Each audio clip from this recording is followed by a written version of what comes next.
Sa paglalakbay nating ito, marami tayong magiging karanasan na susubok at huhubog sa ating pagkatao. Sa isang mundong puno ng pagkakaiba, nagkakaisa tayo sa isang layuning nais ng lahat. Ang magkaroon ng isang tapat, makatarungan at maunlad na lipunan. Ilan sa mga mahalagang aral na kailangan nating matutunan ay ang pagiging maagap at matapat. Ito ay magsisilbing tulay patungo sa ating iisang hangarin. Gab, Diyos, gising na. Mula pagkabata, itinuro na ni nanay sa amin ang kahalagahan ng pagiging maagap. Sabi niya, kaakibat ng pagpapahalaga sa oras ay ang respeto sa ibang tao. Ito rin ang itinuturo niya sa lahat ng kanyang estudyante. Good morning, Ma. O nak, good morning. Ready na ang kuya mo?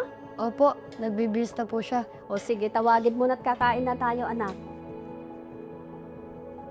Oh, ba't may basag na baso dito? Ma, nabasag ko po pala yan kagabi. O sige na, Sorry anak. po. Iligpit ko na lang yan mamaya. Tawagin mo na ang kuya mo't kakain na tayo. Good morning, Ma. Oh, good morning, nak. Ang papa nyo.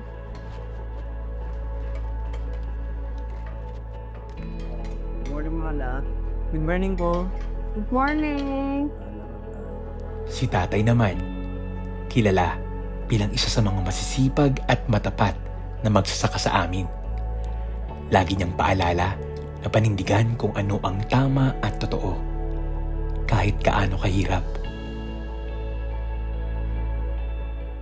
Lord, thank you for this food po. Bless us, Lord God, and na magbigay kalakasan po ito sa amin, Lord. In Jesus' name I pray, Amen. Amen. Tayo. Ano? Gusto naman yung babae mo. O anak, ito yung gamot mo. Pagkatapos mong kumain, huwag mong kalimutang inumin, ha?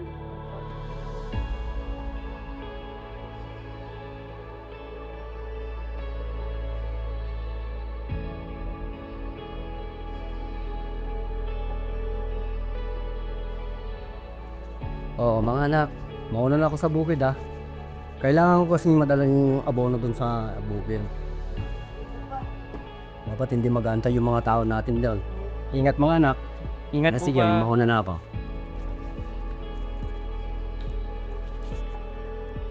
Ma, nahulog niyo po. Ay, salamat anak.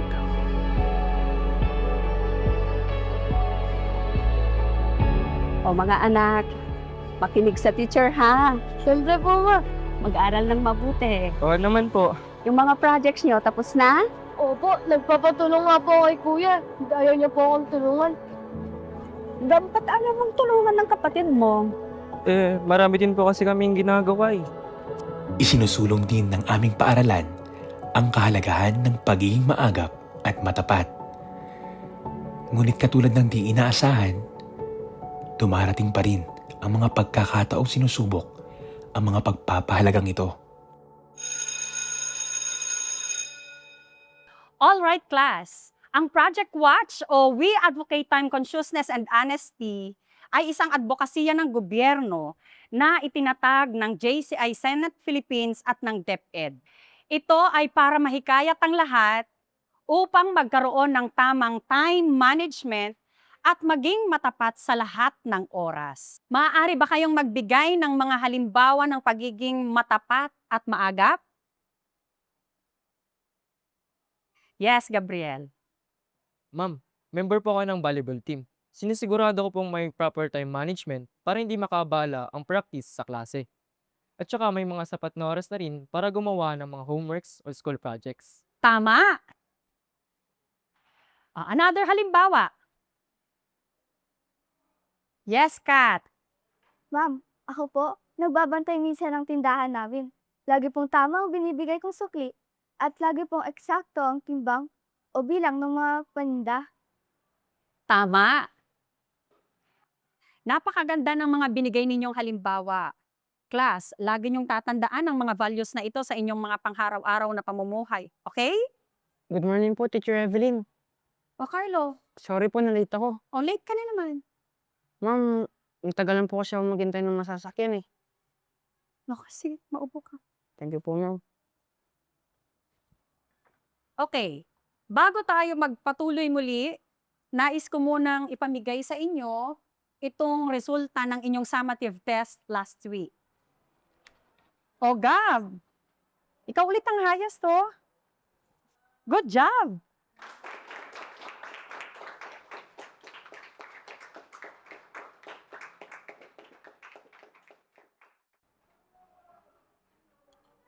Anak, mag-usap tayo mamaya, ha? Gawin nyo na rin reviewer yan para sa inyong nalalapit na quarterly exam next week. Alalahanin ninyo, 50% yan ang inyong final grade.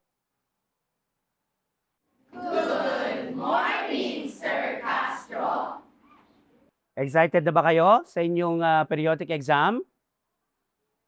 Siyempre, hindi ano. Alam niyo mga anak, huwag niyong katakutan ang mga exams. Mga tanong lang yan. 7 times 8? What are nouns? What is the solar system? O kaya anong baon mo ngayon? Nasasagot niyo naman yan, di ba? Mas importante ang efforts nyo na mag-aral at ang values na matututunan ninyo. At syempre, nais ko lang sabihin sa inyo, huwag kayong malilate at mag-absent sa exam day. Maliwanag? At syempre, no cheating. Malapit na exam niyo, kuya. Oo, next week na nga eh. Mangyayari na sa amin eh. Oh, nakapag-review ka na. Siyempre po. Gab!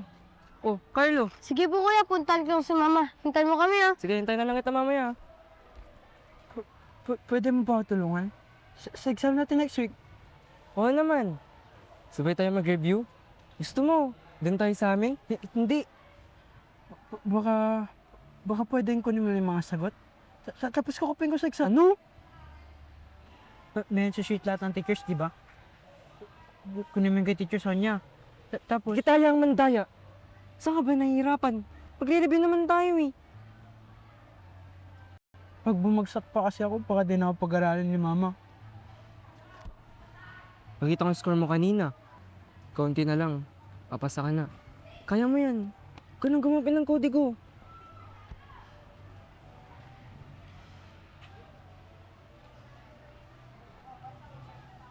Sige, mauna na ako ah. Thank you. Carlo, Ma'am Sonia, congratulations po. Inalalakad na po ang promotion niyo for Master Teacher 1. I-update ko po kayo sa mga magiging detalye ha. Congratulations po ulit. Sige po, sir. Salamat po.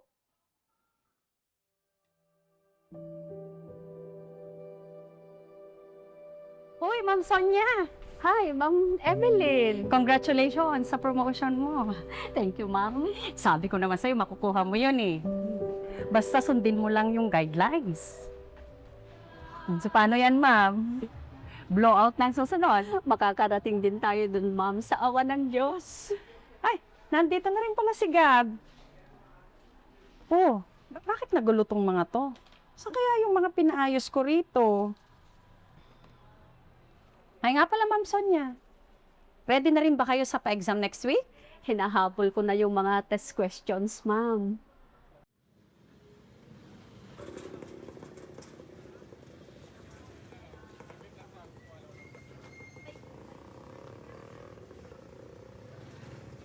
Carlo, ano ba? Itigil mo na ang pagbabasa mo.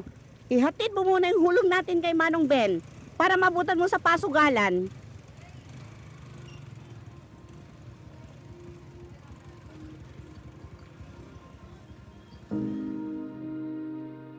Oh, Diyos.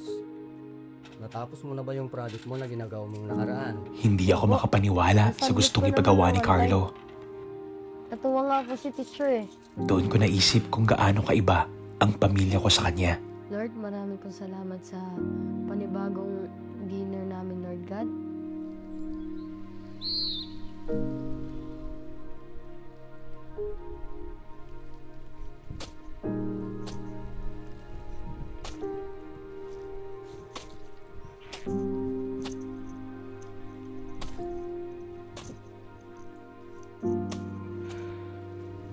Kawawa naman si Carlo.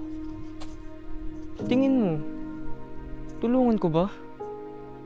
Isang beses lang naman eh.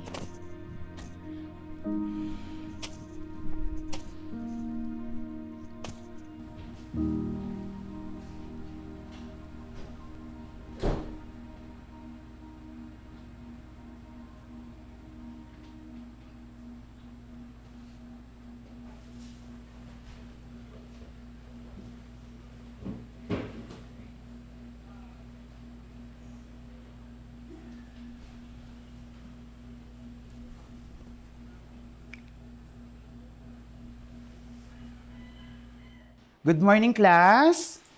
Good morning, sir. Okay, you may now take your seat. Your advisor, Teacher Evelyn, cannot make it today.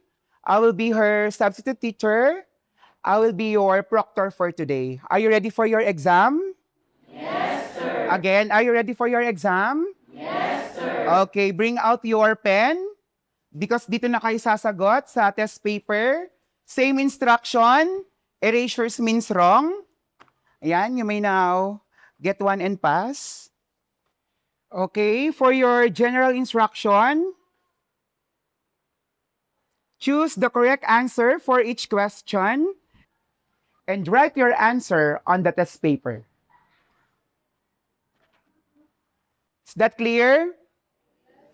Okay, you may now start.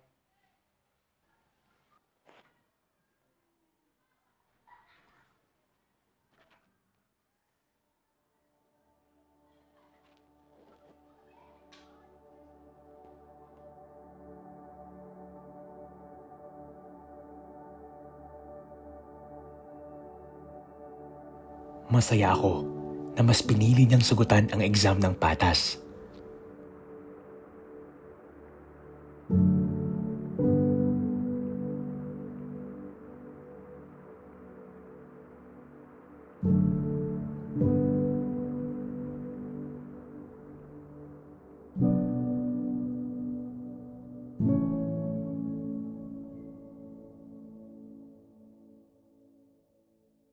Ilang beses ko nang sinabi sa'yo, sayang lang oras mo dyan.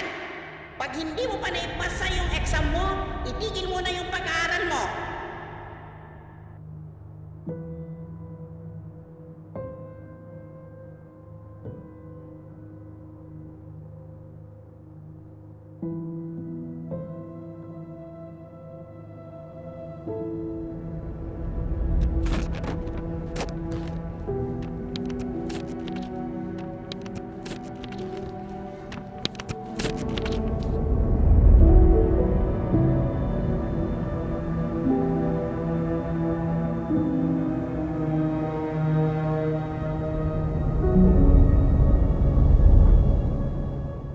Sir. Sir. Pwede po bang makahingi ng bagong test paper? Anong oras na ba? Napunit ko po kasi ng akin eh. Oh, last 15 minutes. Bilisan mo. Opo sir, kukopehin ko na lang po. Dalian mo. Hindi ako katulad ni Gabriel. Hindi matalino. Walang mapagmahal na pamilya. Gusto ko lang naman makapasa. Kahit ngayon lang. Para mapatunayan kay nanay na kaya ko. Kung hindi ko gagawa ng paraan, walang ibang tutulong sa akin. Sandali lang. Isang beses lang. Nagkamali ako. Pinagsisihan ko ang lahat ng ginawa ko habang pinapanood ko siyang gamitin ng kodigo.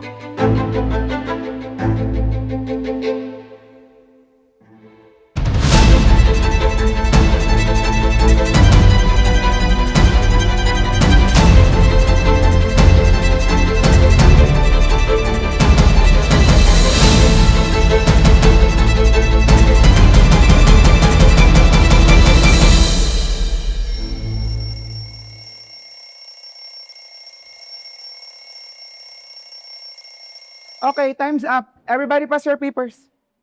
Bilis.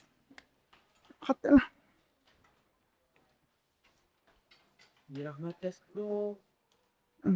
Dalian. Natapos?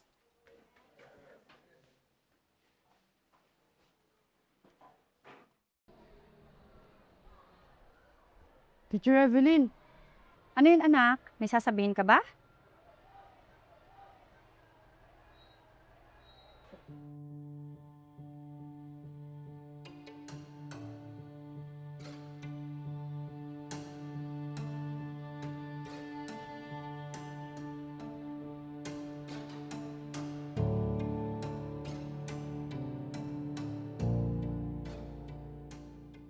Sige na, ma.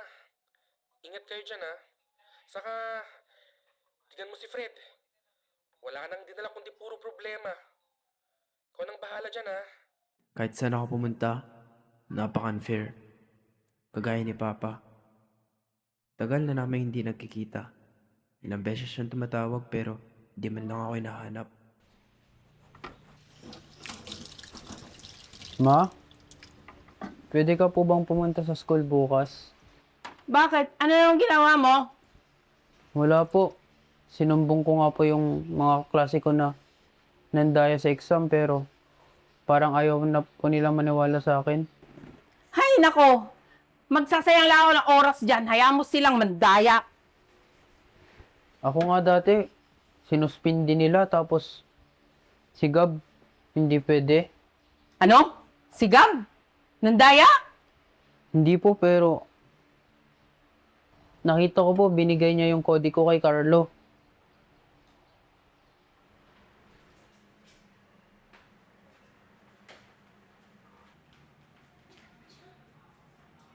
Hindi naman yata tama na hayaan nyo lang na may nandadaya sa exam. Mrs., mahirap pong basta-basta tayong magbibintang. Wala po tayong katibayan na gumamit ng kodigo si Carlo. Aba, baka tinapon na ni Gabriel. Siya raw ang nagbigay ng kodigo eh. Maraming award ang school na to, di ba? Bakit ganyan ang mga estudyante nyo? Noong si Gabriel ang nagsumbong sa anak ko na nanguhan ng pagkain, sinuspindi nyo agad? Ma'am, kumuha naman ho talaga siya ng pagkain. Baon ko nga ho yung kinuha niya eh. Ngayon si Fred ang nagsasabi ng totoo, si Gabriel pa rin ang papanigan ninyo. Iba talaga pag anak ng teacher, no? Mrs., wala nga ho tayong ebidensya. Pero sige, kakausapin namin si Carlo. Huwag na. Sa susunod na taon, ililipat ko ng eskwelahan ang anak ko. Ipapaalam ko rin sa ibang magulang na may pinapaboran kayo at kinukonsinti ninyo ang mandarayan yung estudyante.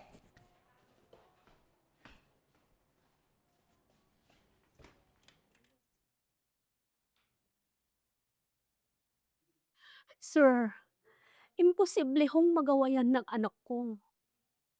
At alam naman nating laging nambubuli si Fred. Sige, titignan ko ang exams ni Carlo.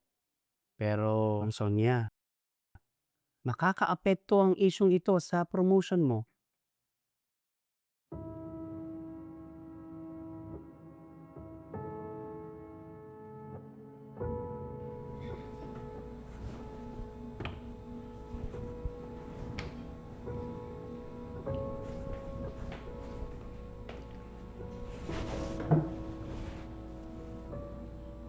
Gab, kinausap ako ni Sir John.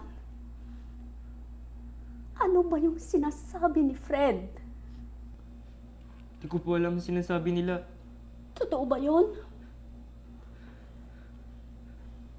Sobrang bigat na sa pakiramdam. Totoo ba yun? Gusto ko nang umamin. Gusto ko nang sabihin lahat kay Mama. Mama, I'm sorry.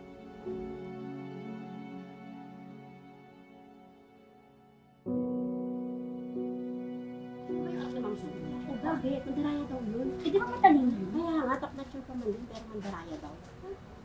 Sa akin yun, talaga, nakakahiya.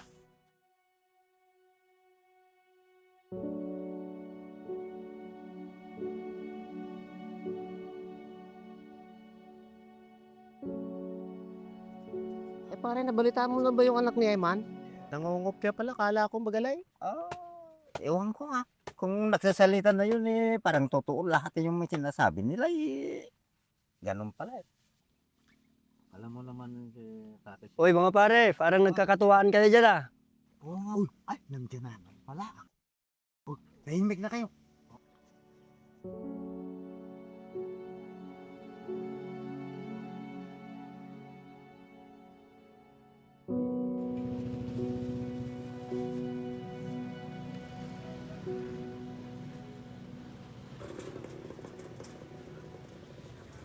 Oy, Mare. Nabalitaan mo na ba yung kumakalat na chismis? Sabi ni Banji, nagbigay daw ng kodeko yung anak ni Ma'am Sonia sa exam. Naku, matalino pa man din, kaso pandaraya naman pala.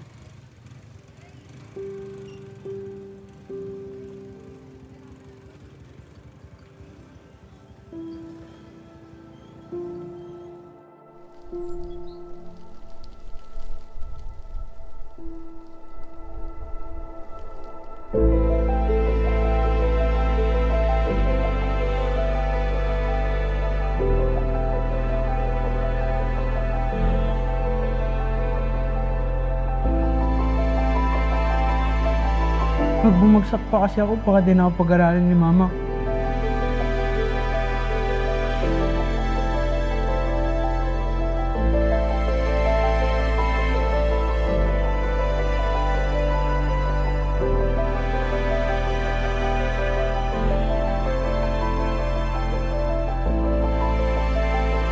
Ay, nandito na rin pala si Gab.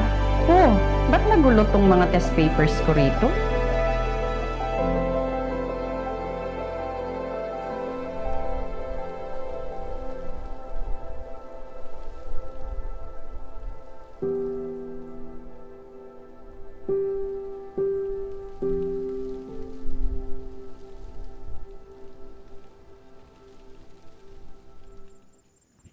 Kuya, masama pa yung pakiramdam ko. Bakit? Yun mo ba yung gamit mo kaninang umaga? Opo, pero iba pa yun to eh. Tiisin mo muna. Malapit naman na tayo sa bahay. Hoy! Cheater! Sweet mo naman kay Carlo. Hindi mo siya hinayaan bumagsak. Ano? Kayo na?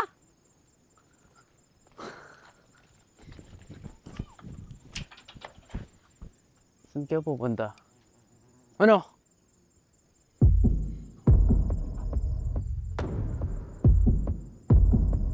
Halika ka dito. Kuya! Kuya! Kuya! Bitawan mo. Bitawan mo pa. Epileptic si Josh! Ibaba mo na! Kuya!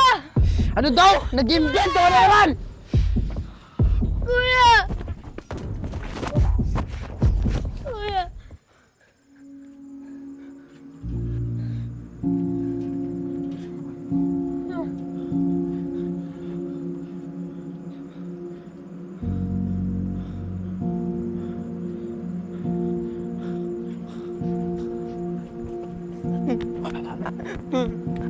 Tulong!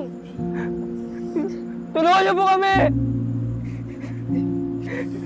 Tulong! Tulungan niyo po kami! Tulungan niyo po kami!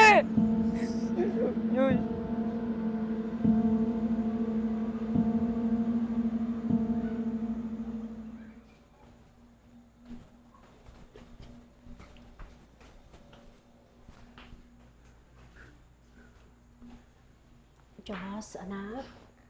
Yung tubig mo.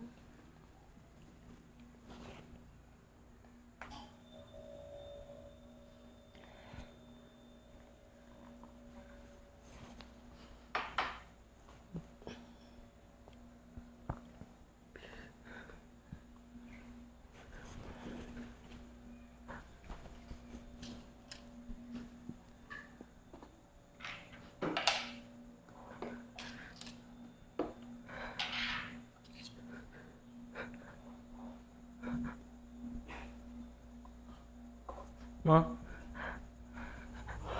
Mama? Sinabi ko, umuwi kayo agad. Diba? Papatayin mo ba ang kapatid mo? Ha? Buong pamilya natin, pinag-uusapan na. Pati promotion ko, nadamay na. Pati eskwelahan natin, pinag-uusapan na.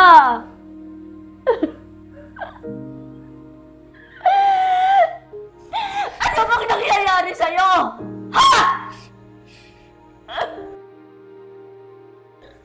Tandaya ba talaga kayo? Magsabi ka ng totoo!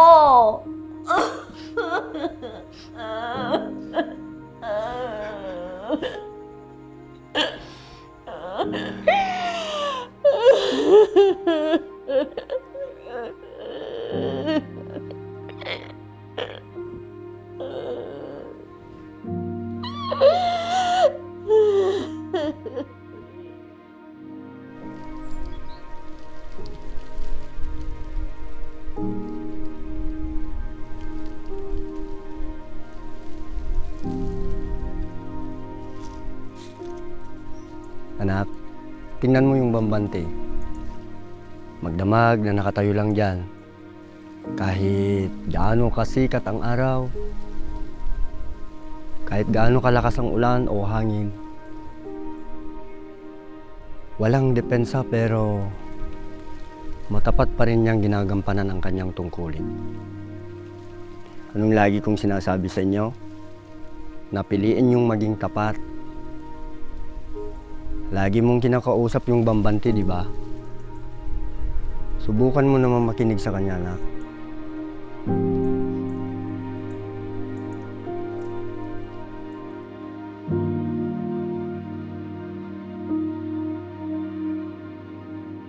Madali lang samantalahin ang kabutihan ng iba para sa sariling interes. Ginusto kong manalo ng walang kahirap-hirap dahil natakot akong lumaban ng patas. Pero ngayon, mas nakakaawa ang mga taong nasaktan dahil sa akin.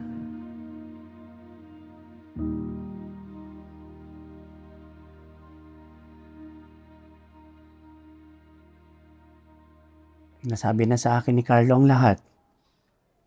May gusto ka pa bang idagdag? Gusto ko lang po sanang humingi ng tawad, sir. Naawa po ako sa kalagayan ni Carlo. Kaya ako po yung nagawa.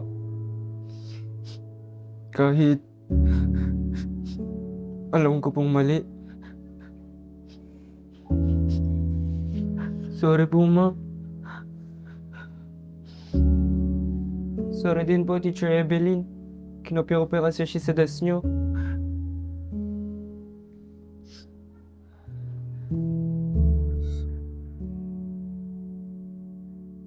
Ano? Akala ko kay Tigka, saan niya mo kinuha yun? O, Gab. Kunin mo nga yung naiwang papel ni mama mo doon sa table niya, doon sa baba. Tapos, bibigyan mo sa kanya yun yung bili niya sa akin.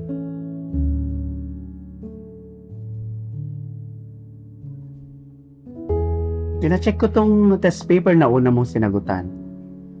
Alam mo bang pasado ka dito?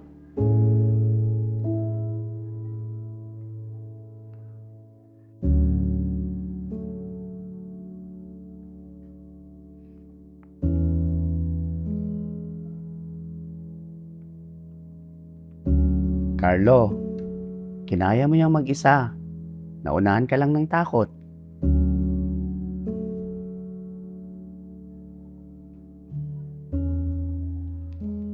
Sir, hindi kasi ako nakatapos ng pag-aaral eh. Para sa akin, mas mabuting magtrabaho na siya para mabuhay kami. Kung sinunod mo lang sana ako, hindi nangyari yung gulong ito. Maniwala po kayo sa akin, Mrs. Mas magiging maganda po ang kinabukasan ni Carlo kung makakapagtapos siya ng pag-aaral. Lalo't hanggang sa kanyang paglaki ay magiging maagap at matapat. Pasensya na po kayo, pero masususpindi po ulit si Fred dahil sa ginawa niya kay Joshua. Sorry po. Na-hospital si Josh dahil sa akin. Di ko alam na may sakit talaga siya. Nakala ko po, nagsisinungaling lang si Gab. Sorry po, ma. Hindi ko alam na may mga ganong sitwasyon. Bilang ina, pinagtanggol ko lang din ang aking anak. Pasensya na, Sonia. nadamay ang bunso mo. Gusto ko po humingi ng tawad sa inyong lahat. Dahil po sa kagustuhan ko pong makapasa. Hindi ko po naisip na ganitong kalaking gulo na po yung magagawa ko. Marami na rin pong tao yung nadamay. Mama, pagbubutuin ko po sa pag-aral. Lalo na't alam ko naman na kaya ko na. Dahil po nandyan kayo.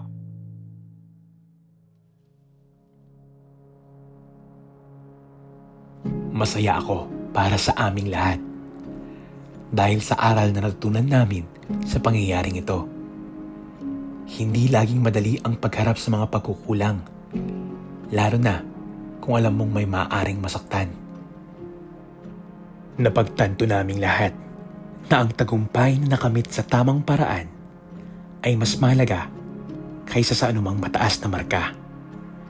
Sa bawat pagkakamaling inaamin natin, may pagkakataon tayong itama ito at may pagkakataon tayong matuto.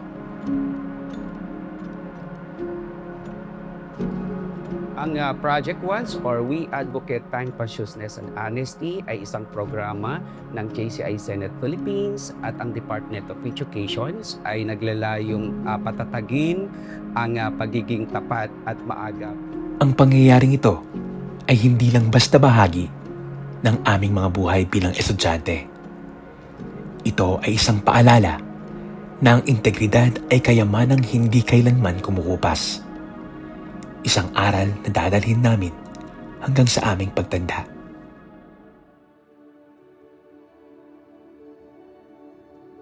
Si Carlo, nakapagpatayo ng sariling negosyo. Isang malaking ginhawa sa kabila ng hirap na dinanas niya noong mga bata pa kami. Bukod sa pananatili ng tamang oras, tapat din ang kanyang serbisyo sa mga mamimili. Si Fred naman, naging OFW kagaya ng tatay niya. Ang bully noon, mabait at mapagkakatiwalaan na ngayon. Makalipas ang ilang taon at sa kabila ng sarili niyang karamdaman, nakapagpatayo si Josh ng ospital na layuning magbigay ng maagap at tapat na serbisyo sa aming bayan. Good morning, class! At ako naman, naging ganap na guro sa aming eskwelahan. Tinitiyak ko na ituro ang kahalagahan ng Project Watch values sa aking mga estudyante.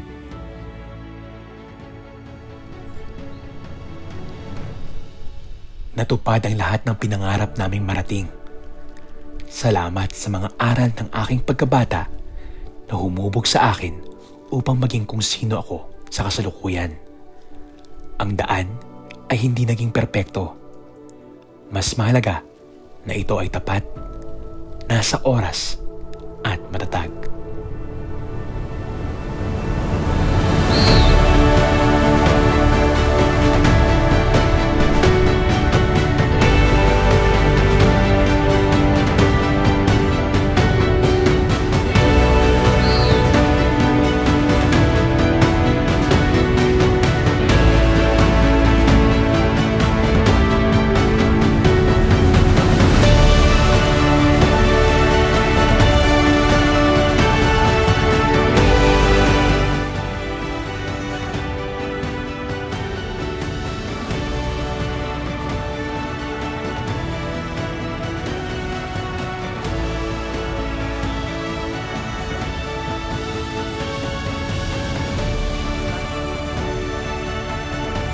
I-distribute ko lang sa inyo itong i-distribute ko lang ito.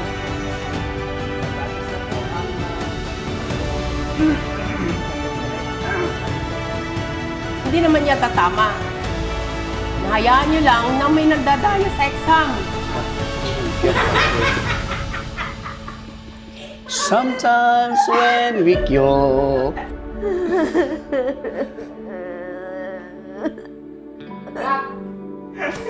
Ano din eh, paluntok-tuntok na ako dun eh.